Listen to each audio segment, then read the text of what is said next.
Going live.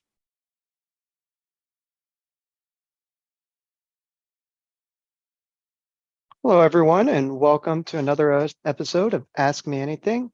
I am your host, Adam, KN6QGV, with my co-host, Jeremiah, W9JAM. Now, before we get into it today, I have an announcement to make. I'm proud to announce that we will be evolving the Ask Me Anything series. Some of the changes you can expect is a weekly topic. So coming up here, we're going to have a topic each week that we're going to talk about. We are also going to have guest experts come on so that way they can be a guest expert that you guys can ask questions to. We're changing the format. So coming up too, we will be giving a short presentation, or if we have a guest expert, they'll be giving a presentation, maybe a little about them, and they will be related to the weekly topics. And then we will get into some questions and answers. Now, with that being said, we're going to dive right into it today and just do some questions and answers. So if you guys have any questions, let's ask them away.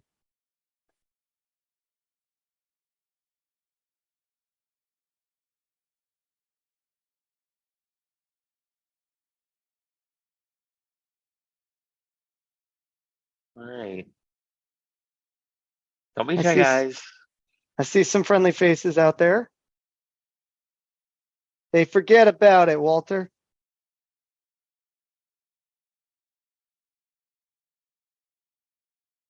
Remember, the boys are back in town. That's all I got to say. David has a question here. I cannot get SMS texting to work on my 878. I think he's meant UV2 plus.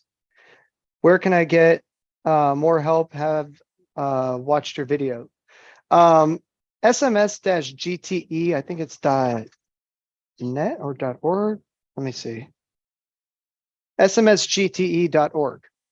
If you go there, they have a whole setup on how to do it. They are one of the main providers with this, so they teach you everything you need to know. They have all the different user guides about sending messages, setting up aliases and shortcuts, having conversations with people, different commands you could do, linking your phone number to your call sign, doing APRS queries and stuff like that. So there's a whole mess of things you guys can do and get into if you're looking into SMS is through SMSGTE. That's Golf Tango Echo. .org, and this is actually where we get most of our information when we provided the shows in the past. This is where we got our things. They also have different tutorials for different radios. So if you're using a DMR radio, or if you're using like a Kenwood or a Yaesu, they have a couple different tutorials in there for you guys. So that would be a good resource to access if you're looking for some information on how to do SMS. Walter says he wants to put his 578 in his mobile, so in his car. What does he need to do? Well, first thing I would definitely do is make sure that you've got a grommet that you can run the power wires through the firewall to get it connected to the battery, so you can make sure everything's connected correctly. And then you want to have a safe place to mount the radio, somewhere that isn't going to warp or melt from the heat in the sun that could cause the screws on the mount to come loose. One option that you could do is you could actually take and get our BTO1 microphone for the 578 and mount the radio under the seat. And that way you could have the remote speaker mic that's Bluetooth, or you can use the cable as well and have the radio hidden under the seat, in the trunk, somewhere safe where people won't be able to see it, and you'll still be able to use the radio. So with that being said, the next thing you would need to do is figure out what kind of antenna you want to use. If you're wanting to use a articulating trunk clip mount antenna, like what I have on my car, or if you just want to use a mag mount. Either one will work fine for that particular purpose. I would recommend the articulating mount, just because it's dirtier and you just got to unscrew the antenna and you can go through the car wash just like that. Something with the small mini UHF so you can feed it through the grommet in the firewall to get it into the car is a great choice. So yeah, either of those options would be great. You just want to make sure that you've got the radio well mounted in the event that you are involved in an accident. It doesn't come up and hit you or get hit by an airbag and go flying into another passenger and hurt them. So yeah, just take and make sure you've got your mounting kit that came with your 578, your spare fuses, and make sure that you hook the wires up correctly. You do not want to hook them up backwards. That will do the that'll factory release white the smoke. factory smoke, like Adam said, and just a bad day overall. So hopefully that helps, Walter. Now, William, yes, Jeremy is all right after the storms. He's actually working with Incident Command out there. And he's actually present in the chat. If you guys didn't notice, he did say hi. So everyone give a big hi to Jeremy. We hope you're staying safe down there with all the disasters going on, and good luck on the relief efforts. Okay, real quick, Walter had a follow-up on it. It was actually, he wants to do DMR. He's got a hotspot. He's got all the antennas. He knows how to hook it up. It's been a ham for 30 years. So you're wanting to do DMR. In that case, if you got a hotspot, you just need to go into the Pi-Star configuration and set up your mobile hotspot or personal hotspot on your phone to work with your hotspot.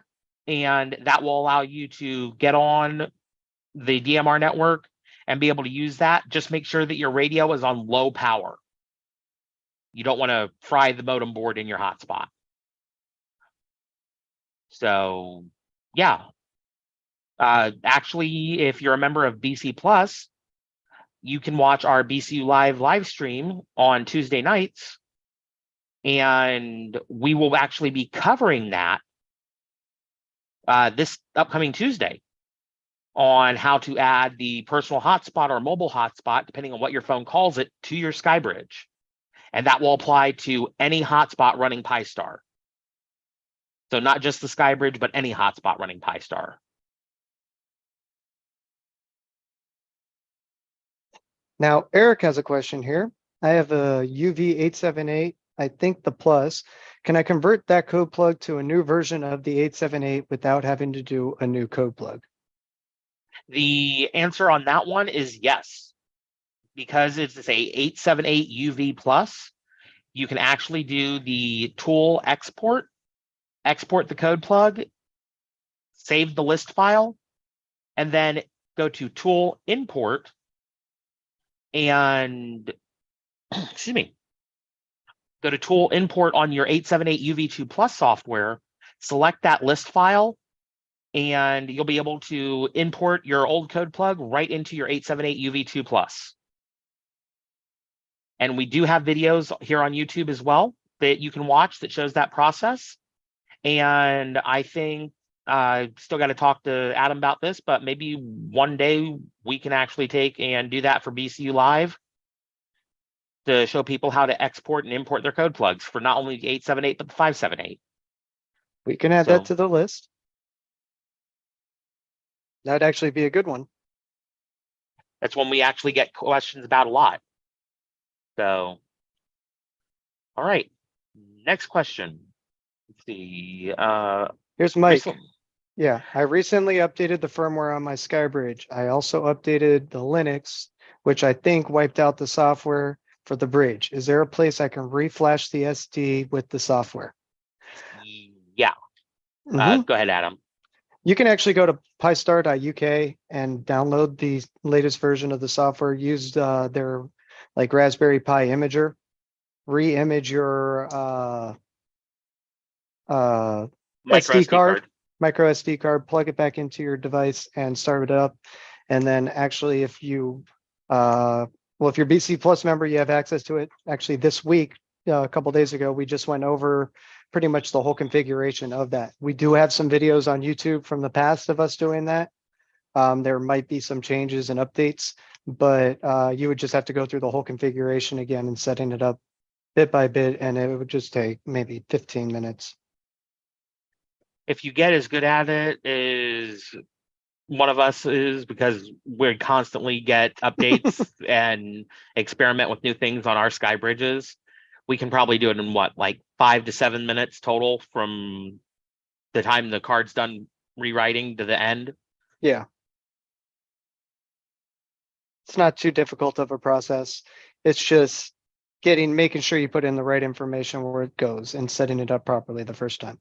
And then knowing what errors are what. It's a great question. Okay, here, let's see.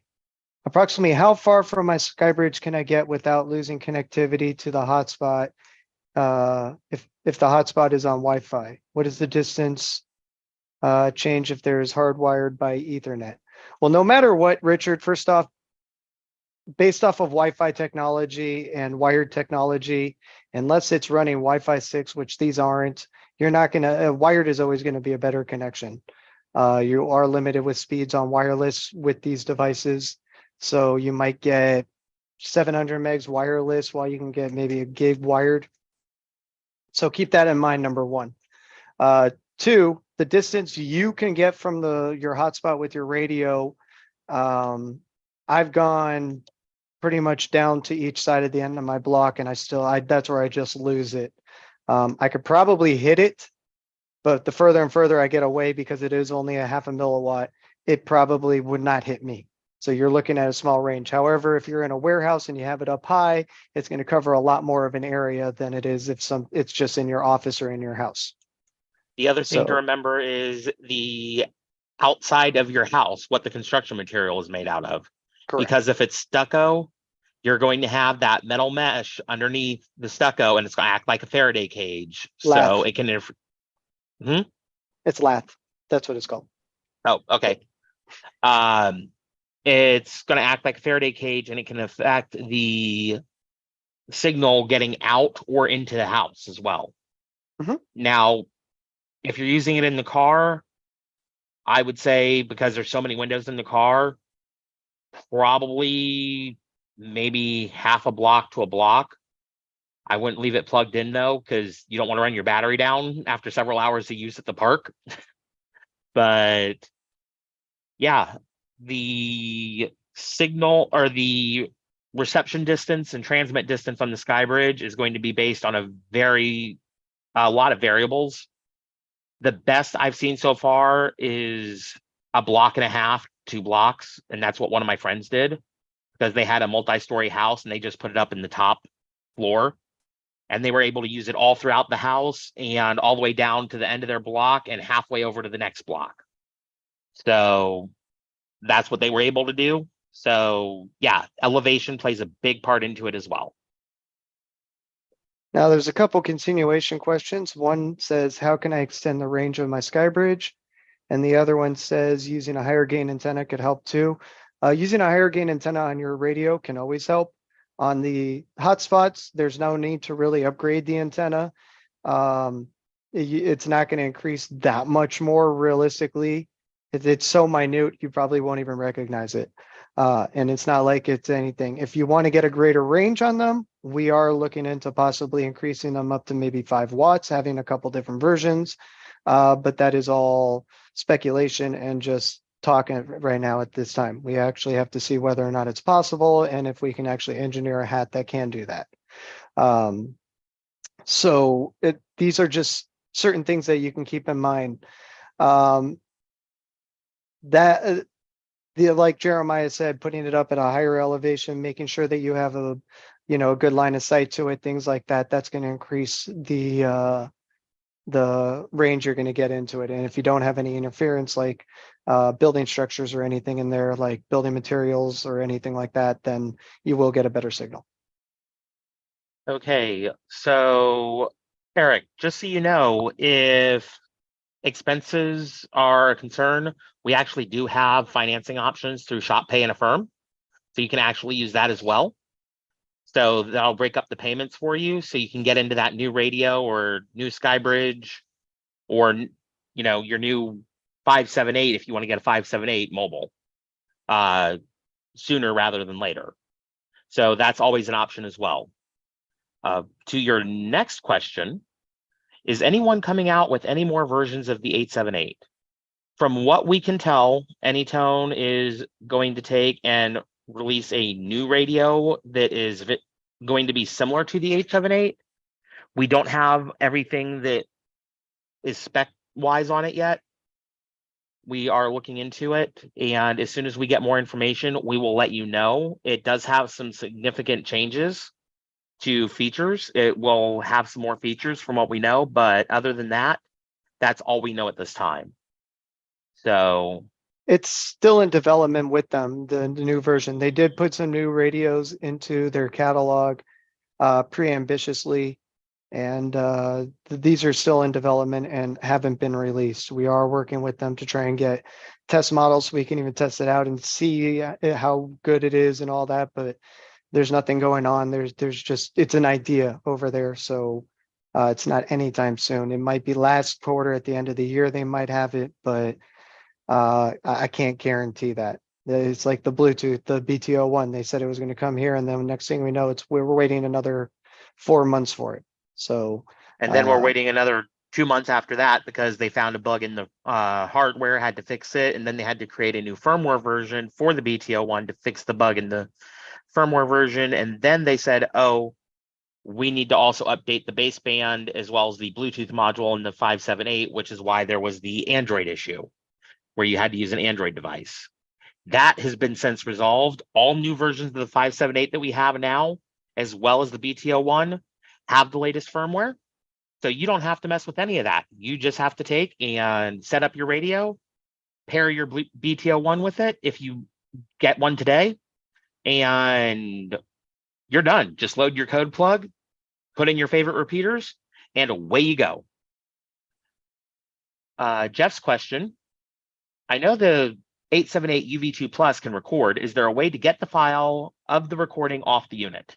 Yes, there is. You can actually take and get a standard 1/8 inch audio aux cord, plug that into the speaker jack itself, and plug that into the line in on your computer, and just use the sound recorder feature on the computer and select record, and make sure it's selected for your line in, and you'll be able to record that audio file. So there is that as well. So hopefully that answers your question. Maybe one day when I figure out where my aux cord went, because I think one of my previous passengers from a rideshare job that I did took my aux cord.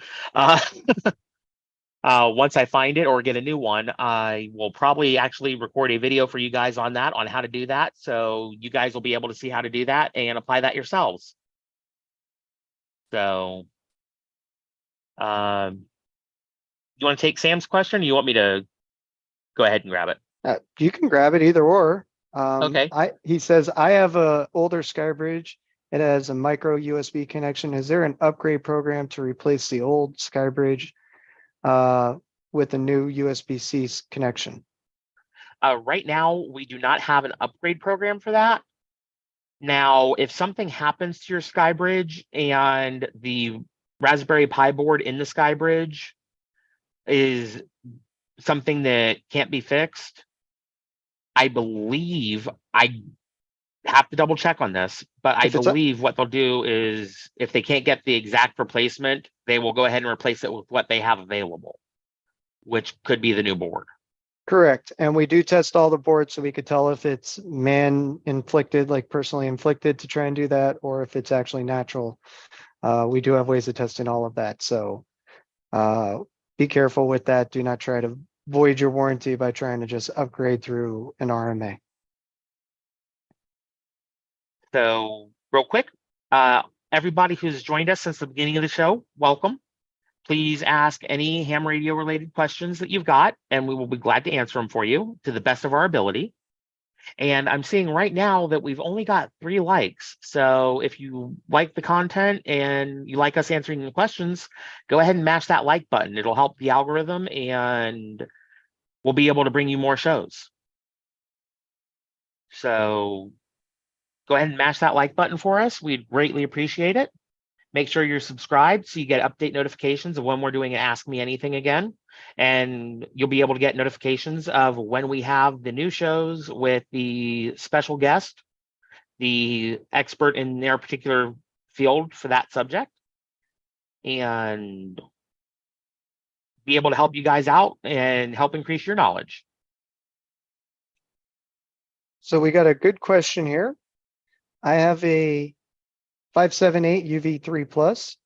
Can I change the color of the first line's call sign? So that's channel A. The default is red lettering on black background. It's difficult for them to view.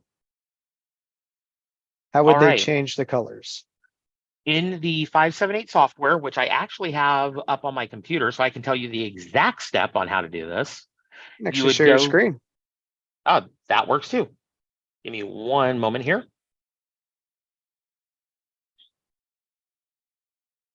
Now, while he's getting that ready, why don't you guys keep pushing some more of these questions? You guys are having great questions today. We're loving them. All right, everybody should be able to see my screen now.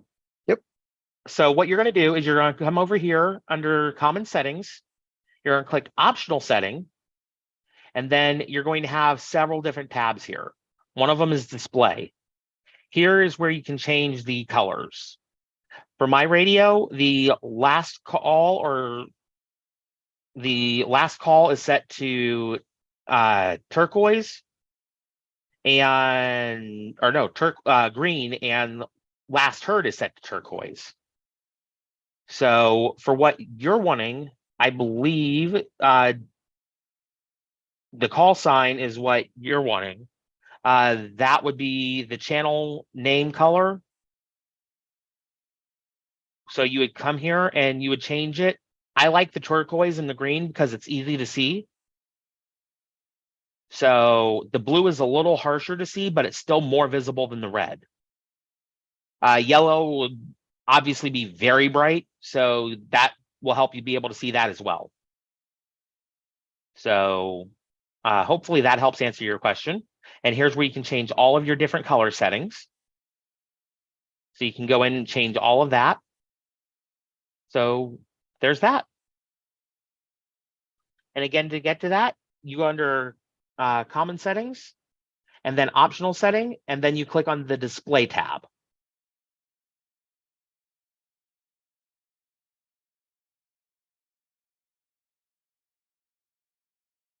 All right. So it looks like Richard's got another question. If I'm using the PTT button with the 878 and wearing a Bluetooth headset with a microphone, is the headset microphone active, or am I limited to keeping the 878 within a couple of feet of talking? Depending on your headset and the audio codec for the Bluetooth that it uses, that should work. The operative word there is should. Now, I've only ever tested it with actually the headset that I'm wearing right now, and it's the same one that Adam has on, with my 878 and the push to talk button, and it's worked fine. And the Q8, I believe, will work as well with what you're wanting to do. So that should work.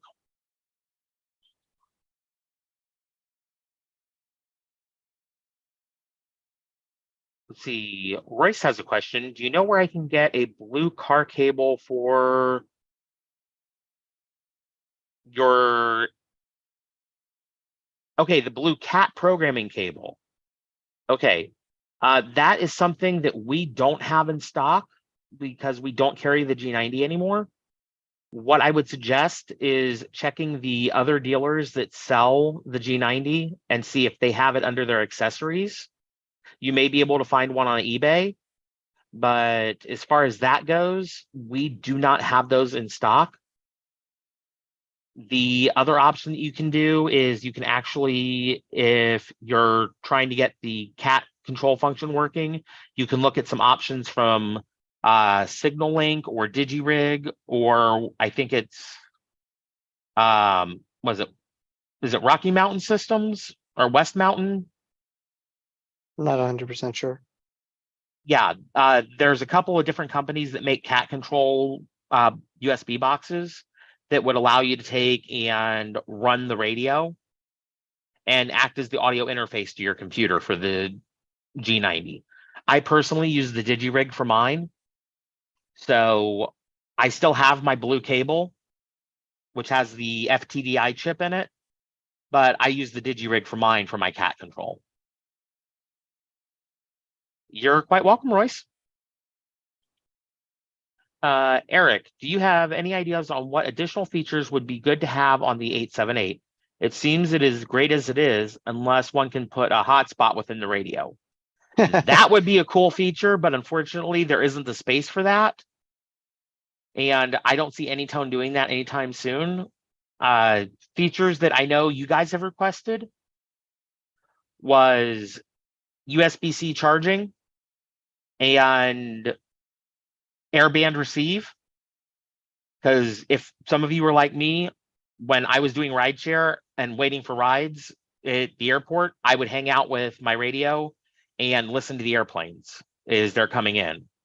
And sometimes you'd hear something funny from the control tower. So it was fun to listen to them because it gave you something to do and you got to learn all sorts of new things.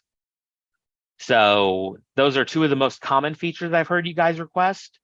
And from what I'm seeing from the catalog from Anytone, those are supposed to be two of the new features. But again, those are subject to change based on the fact that it is a pre-production radio. It's still in the development stage before it even gets to the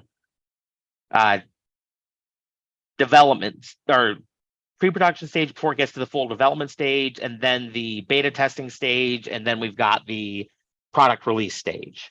So we've got all these stages that it's got to go through before it gets out to the general market. Now, two features I'd like to see would be cellular and Wi-Fi, as well as downloading the radio ID list directly from the internet and having that in the radio as kind of like a cache when you start it up. I think that would be cool. So that way you don't have to keep downloading the new list. It automatically is up to date. Those are some features I'd like to see. Eric, to answer your question, Airbender, as far as I know, Aang from The Last Airbender is not in the radio, but Airband Receive is also not in the radio either, as of right now. But they are supposed to be working on that for the new radio. So it'll have Airband Receive.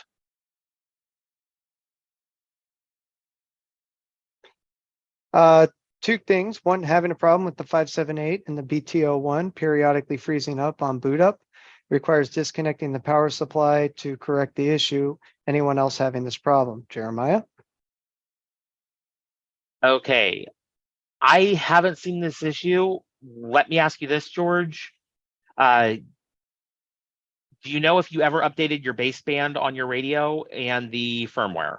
I was going to ask that because I remember that we were having that issue of it freezing up before we did that. That's how we learned about actually the update we needed to do. So if your baseband, let me see if I can get it pulled up on my radio real quick, and I'll just move the webcam into place.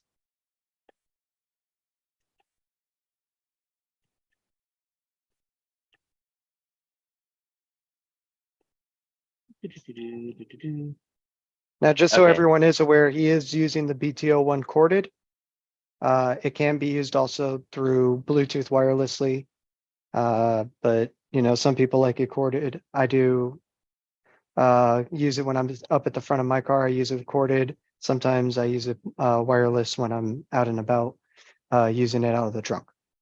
So Okay, so the baseband, I don't know if you guys can actually see that or not. I'm trying to get it to focus here. Is version 2.01.07 Bravo Foxtrot, and the Bluetooth soft version is ET12 Alpha Quebec X Victor 10043. And depending on if you have the 578. Okay, George, I just saw your response. Let me take and go ahead and suggest that you submit a support ticket so I can look into this for you, because it shouldn't be freezing up. We may have to reapply the updates to your radio as far as the baseband goes. So yeah, go ahead, go to the website, support.bridgecomsystems.com, and then click on submit a ticket up at the top so I can get your information, get your order pulled up, and I can try and troubleshoot this for you. Because looks like it's going to be a little more in depth than just a AMA question. And I want to make sure I get you the support you need. So here's a good question. Is it important to ground my entire car before using my mobile unit for UHF/VHF?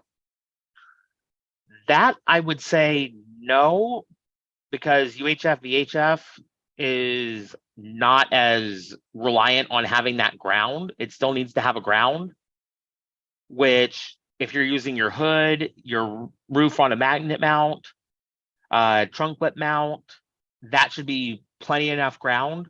However, when you get into HF, you're going to want to make sure that you've got that ground. You want to ground hood hinge. If you're on the trunk or the tailgate, you want to take and ground the tailgate to the body. I've heard of people grounding their doors, putting a ground strap on their door to the body to add that extra bit of what's what I'm looking for here, capacitance. Now, if you Or are going to grounding. add any type of grounding or anything to your vehicle, make sure where you're making that one connection to your vehicle or your chassis specifically, it's sanded down and there's no paint. The paint will act as a kind of a little insulator and it will degrade the ground signal. Having installed plenty of systems, I always make sure I take a little grinding wheel or something and just sand around the area that I'm going to be putting the grounding strap or whatever I'm using to the chassis and everything, and make sure it's all completely tight and protected properly. The reason for this is that the chassis is actually connected to the battery's negative terminal, and it does create that ground for you in a sense. Plus, with your tires being rubber, that creates another ground to the actual ground. Excuse me. And so you just want to make sure you guys install it properly and you do have that nice, tight, secure ground. Like Jeremiah was saying, UHF, VHF, it's not much. It's usually just like a round ring. But, you know, when you get into HF, you're going to want to make sure you have some good grounding straps and good gauge wires that you're using, or, you know, flat ground straps and stuff like that to use. All right. Let's see. Mike Levine, still have no talk permit tone on DMR using the BTO1. Everything is current. I actually have a beta copy of the next firmware releases for both the BTO1 and the 578. They are not going to require an Android update from what I can tell right now. So you don't have to worry about that, folks. But my BTO1, the talk permit tone is working on it. So that should be fixed in the next update. The keyword there is should. I haven't tested it out extensively because I've been busy with work, but I will test it out tonight and see if it's working reliably with the new beta firmwares. And if it is, then that gives me hope for the next release. And I'll let you guys know on the next AMA. Jack has a question here. I set up my radio ID as a talk group, a group call. It doesn't seem to work either through a hotspot or repeater. I can see the green light when I transmit, but there is no sound. Now, this could be one of a few reasons. Usually, too many transmissions when you're trying to set it up and create that, it actually will lock out your ID for a certain amount of time, which will not actually allow you to transmit with sound. The other thing is that if you're the only one on there, you usually won't hear the callback or the repeat back to yourself, even if you have a second radio on there. Sometimes it's weird. I know our radios do have a mute feature for its own DMR ID. So if you do transmit from one radio and you're listening, the Anytones do have that mute capability. So that might be also what you're experiencing. Jeremiah, do you have anything else to add maybe? Not really. You pretty much covered it. I know that if you're using your own call for a group call and you don't have a second DMR ID, that can actually be a problem as well. So, yeah, not sure what else I can say on that. You pretty much covered all of it, Adam. Yeah, like the Samuel says, I can hear myself on test channel, but I cannot hear on any other. Oh, whoa, he says, but cannot hear on any channel. Sam, you might want to open up a ticket with us, specifically because that could be another issue. And we need a little bit more information before we can actually tell you why you can't hear on any other channel. Could be a misconfiguration, something as simple as a talk group, a time slot, or it could be you have the frequency pairs backwards or something, or whatever you're connecting to might have not allow those talk groups to go through that you're trying to access. There's a lot of different things it can be. So like I said, submit a ticket, and Jeremiah will get back to you and help you out with that. These are amazing questions tonight, everyone, or this afternoon. Really appreciate everyone. If you haven't done so already, make sure you do like and subscribe down below. Also hit that notification bell. We do go live every Thursday. We will be sending out emails to everyone. If you do want to get on those lists, you can also submit a ticket to us and let us know that you would like to receive those emails, and we can help you get that set up. Now, one thing for everybody, since he did mention the emails, if you feel like you're getting too many emails from us, one thing that you can do is you can click Manage Preferences at the bottom of the emails and select which emails you want to receive and which ones you don't want to receive. And then click, it's either Submit or Apply. I think it's Submit. And that'll update your mail preferences so you don't get too many emails from us and you get only the ones that you want to get from us. Like your Correct. support ticket, when you buy something, update notifications of new shows or when we're getting ready to go live, stuff like that. So just keep an eye out for that spot that says Manage Preferences. That's the one you want to click on. Because if you click unsubscribe, it'll actually keep you from getting our responses on support tickets. Correct. If you unsubscribe all. And Correct. then we've got to go back through, change all the options again, and try and get you set back up. And it's not impossible to do, but we want to make sure things are as easy as possible for you guys so you're able to manage your preferences and we're able to get you the support that you need in a timely fashion. Now, again, you can find that at the bottom of any and all our emails that we do send out. We do have the manage and the unsubscribe. Again, ignore the unsubscribe, go straight to the manage preferences, and you can uncheck all of them in there if you want.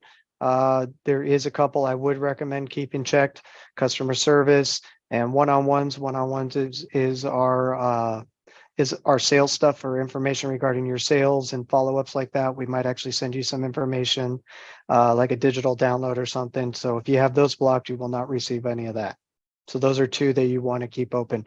Now, if you have a membership with us, make sure you keep those lines of communication open. So that way you do get the emails for those memberships. We do know a lot of members block those and they're like, why didn't I get the email? And that is because they actually in their preferences have it set where they do not receive those emails. All right. The headset we are using, that me and Adam are using, I will actually take and get you guys a link just so you're able to get it. It's an M102. That's the model. But Jeremiah will provide you the link. These are amazing headsets. They have noise cancellation. They have good battery life. As you can tell, they're good quality. We've been more than satisfied with them. And they work great with cell phones too. Yes, they do. If something happens where the Bluetooth isn't working in my car, and I do not condone this, it is technically against the law. But I take and put the one behind me, so I've got the one ear open. So only one ear is covered. I do use this with my phone in those kinds of situations. But I will have the link here for you in just a moment in the chat. So give me just one more second here. And there you go. There's the link.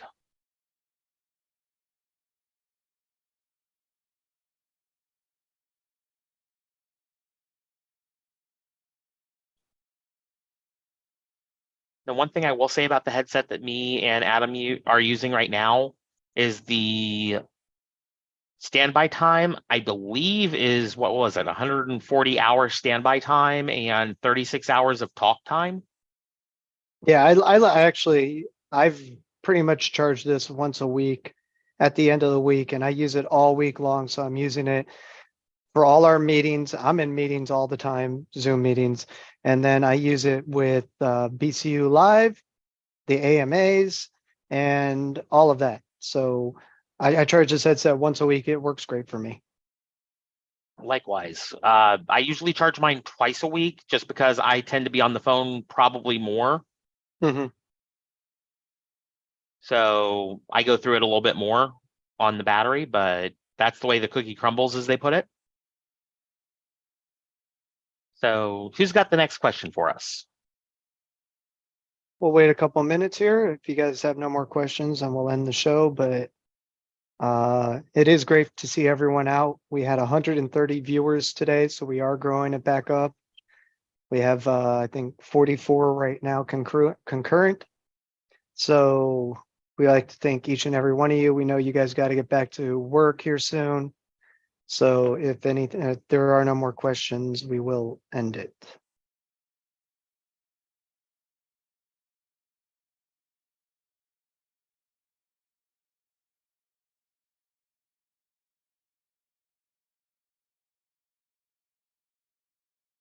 All righty. Oh,